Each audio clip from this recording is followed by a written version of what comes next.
Salam, kembali lagi bersama saya Linda Zanti Ramiwila. Di sini saya akan bercerita sedikit tentang pengalaman hidup saya dari saya kecil sampai saya dewasa sampai saat ini, yang berhubungan dengan bagaimana proses saya menganggap Tuhan Yesus itu sebagai sahabat sejati saya. Sebelum saya memulai bercerita, saya akan mengawalinya dengan sebuah pertanyaan untuk teman-teman yang menonton video ini. Proses apakah yang membuat teman-teman itu menganggap Tuhan Yesus itu adalah Allah yang Maha Kuasa, atau menganggap Tuhan Yesus itu adalah sahabat sejati teman-teman, atau menganggap Tuhan Yesus itu adalah juru selamat teman-teman? Proses apakah yang membuat teman-teman bisa mempercayai Tuhan Yesus? Teman-teman bisa menjawabnya di bawah kolom komentar. Baik, saya akan memulai bercerita. Semoga teman-teman tidak bosan ya mendengarnya. Oke, saya akan mengawalinya dengan masa kecil saya. Saya dilahirkan dari keluarga yang sederhana, keluarga dimana yang sangat menyayangi saya. Baik ayah saya, ibu saya, keluarga besar saya, sekitar saya, mereka sangat menyayangi saya. Terlebih-lebih ayah saya.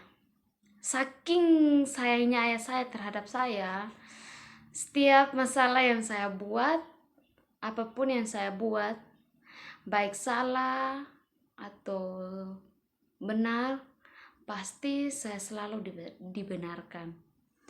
Saya yang buat salah, tapi yang dapat marah kakak-kakak saya dong. Saya yang buat suatu masalah, tetapi yang kena imbasnya keluarga saya yang lainnya, saudara-saudara saya. Dari adik bungsu saya saja, saya yang paling disayangi oleh ayah saya. Maka dari situlah timbul satu rasa dalam hati saya di mana saya menganggap diri saya itu adalah orang yang paling benar. Diri saya itu adalah orang yang bisa menggapai apapun. Saya itu menganggap diri saya itu saya selalu di atas, saya selalu benar, dan saya selalu, pokoknya saya segalanya lah. Saya sering dapat marah, saya sering pernah dapat masalah, saya sering pernah dapat pukul, dan sebagainya. Saat saya masuk SD dan duduk di kelas 5 SD, disitulah terjadi suatu peristiwa yang sangat membuat saya sakit hati, membuat saya terpuruk, dan membuat saya menyalahkan Tuhan.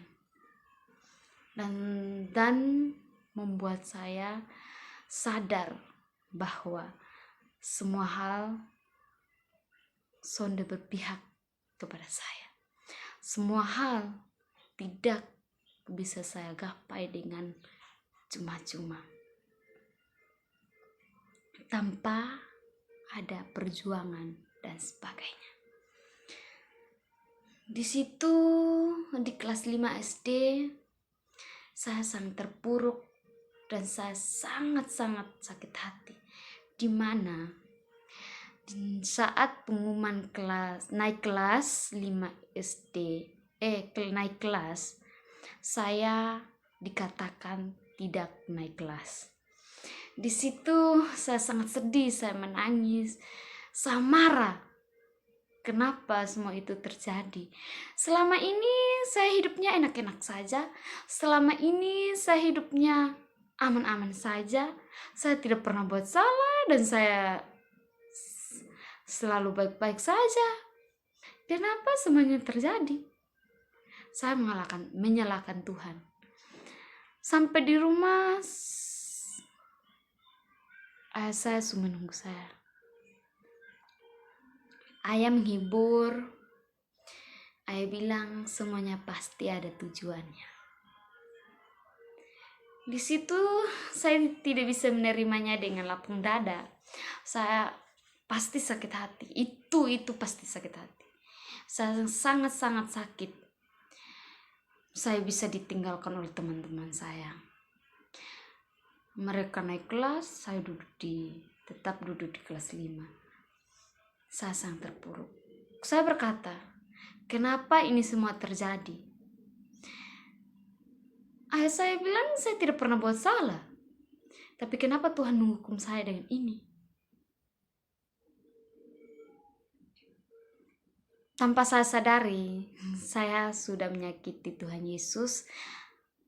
Saya sudah menyakiti hati saudara-saudara saya dengan kelakuan saya yang semena-mena, yang menganggap diri saya itu hebat. Tetapi saya memohon kepada Tuhan. Dari situ mengajarkan saya semua hal harus diawali dengan permohonan, sehingga saya memohon dan berdoa dan meningkatkan diri kepada Tuhan. Malamnya saya berdoa kepada Tuhan. Pagi bangun seperti biasa, bangun, bersihkan tempat tidur, mandi, makan bubur, jalan ke sekolah.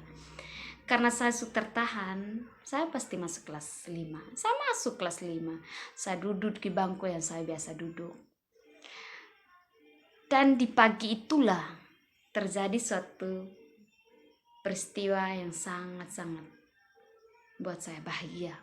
Di mana di waktu pagi itu wali kelas 6 mengajar di kelas 6 tentang mata pelajaran matematika. Dan seluruh siswa kelas 6 mereka tidak bisa menjawab dan mereka tidak bisa mengerjakan soal itu. Wali kelas 6 datang ke kelas saya, datang ke kelas 5. Dia tulis di papan itu soal, dia bilang, jika Linda, siswa yang tertahan, bisa mengerjakan soal ini, saya janji, detik ini pun saya kasih naik ke kelas 6. Di situ saya bersemangat dan saya dengan percaya diri maju ke depan. Saya ambil kapur, waktu itu masih pakai kapur di sekolah saya. Saya ambil kapur dan maju ke papan. Saya berkata, Tuhan, jika ini jawabanmu atas doa-doaku tadi malam, bantulah saya. Di situ saya mengerjakan soal-soal itu. Habis mengerjakannya, wali saya kelas 5 dan wali kelas 6 melihat jawabannya betul ya. Jawabannya betul. Wali kelas 6 langsung bilang, hari ini, detik ini saya naik kelas 6. Saya keluar dari kelas 5, masuk kelas 6, duduk di bangku kelas 6. Di situ saya bahagia sekali, saya bersyukur sekali. Di situ saya punya keyakinan yang besar terhadap Tuhan. Di situlah diawali hubungan inti saya dengan Tuhan. Hubungan erat saya dengan Tuhan. Di situ saya menganggap Tuhan itu sebagai sahabat saya. Saya mulai menganggap Tuhan sebagai sahabat sejati saya. Dan saya percaya, dari saat itu saya percaya bahwa sahabat saya tidak akan meninggalkan saya dalam keadaan apapun nanti.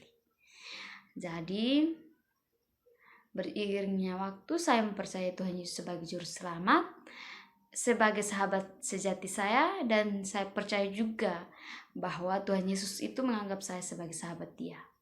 Karena saya percaya firman Tuhan Yesus dalam Yohanes 15 ayat 15 yang mengatakan,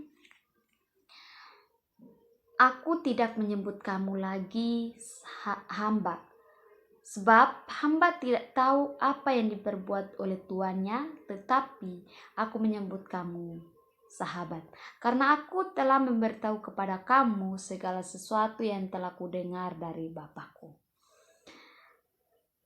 Di sini saya percaya bahwa Tuhan Yesus itu menganggap saya sahabat. Dia tidak pernah menganggap saya seorang hamba. Dan juga saya percaya bahwa Tuhan Yesus itu selalu menaruh kasih-Nya terhadap saya. Dan Tuhan Yesus rela berkorban untuk saya dalam keadaan apapun. Dia juga rela mengorbankan nyawanya untuk saya. Seperti dalam Yohanes 15 ayat 13. Tidak ada kasih yang lebih besar daripada kasih seorang yang memberikan nyawanya untuk sahabat-sahabatnya. Di sini dari firman ini saya belajar bahwa seorang sahabat itu harus rela berkorban untuk sahabatnya. Dia harus rela membuat apapun untuk sahabat-sahabatnya. Seperti apa yang telah Tuhan Yesus lakukan. Tuhan Yesus aja, Allah yang Maha Kuasa itu rela merelakan nyawanya untuk kita. Kenapa kita tidak rela untuk orang-orang terdekat kita? Kenapa kita tidak rela membuat sesuatu untuk orang-orang terdekat kita, untuk orang-orang yang kita sayangi? Dari situ saya belajar bahwa kehidupan ini penuh dengan tantangan dan cobaan, dan kita harus menjadi sahabat yang sejati untuk orang-orang. Saya juga mempercayai di sisi lain pasti kita akan bertemu dengan orang-orang yang menganggap diri mereka itu sahabat bagi kita. Mereka berkata bahwa mereka itu sahabat yang baik bagi orang-orang.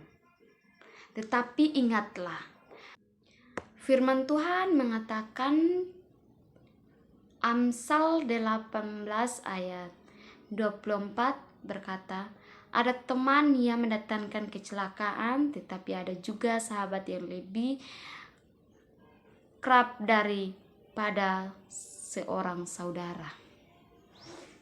Firman ini mengajarkan kita bahwa berhati-hatilah dalam memilih seorang teman atau seorang sahabat. Jangan melihat dari luar, tetapi lihatlah dari dalam, dari hatinya. Jangan cepat percaya dengan kata-kata manisnya, tetapi lihatlah dia isi hatinya. Karena ada teman-teman atau sahabat yang berpura-pura di depan kita, tetapi di belakang kita mereka membicarakan keburukan kita. Jadi bergantunglah dan mempercayailah Tuhan Yesus sebagai sahabat sejatimu, dan jangan pernah menganggap seorang sahabat lebih daripada Tuhan Yesus. Ingat, seorang sahabat itu pasti mengasihi kita dan mau berkorban bagi kita. Dia selalu mengasihi kita dalam setiap keadaan kita. Karena seorang sahabat itu memiliki kasih dan akan menaruh kasih. Seperti dalam Amsal 17 ayat 17 ayat 17 mengatakan, seorang sahabat menaruh kasih setiap waktu dan menjadi seorang saudara dan dalam kesukaran. Dari firman ini mengajarkan kita bahwa sahabat sejati itu adalah sahabat yang menaruh kasihnya terhadap kita setiap waktu. Dan seorang sahabat itu rela, dia akan menjadi saudara bagi kita dalam keadaan apapun. Sekian dari cerita saya, mudah-mudahan bermanfaat bagi teman-teman yang menonton dan menjadi inspirasi bagi teman-teman, menjadi motivasi dan lain sebagainya dalam berhati-hati dalam memilih sahabat sejati. Jika ada masalah, jika ada musibah dalam kehidupan saudara-saudara, jangan cepat-cepat bercerita kepada orang lain, tetapi berceritalah kepada Tuhan Yesus. Karena Tuhan Yesuslah sahabat yang sejati. Jangan lupa dukung saya dengan like, komen, dan subscribe. Salam.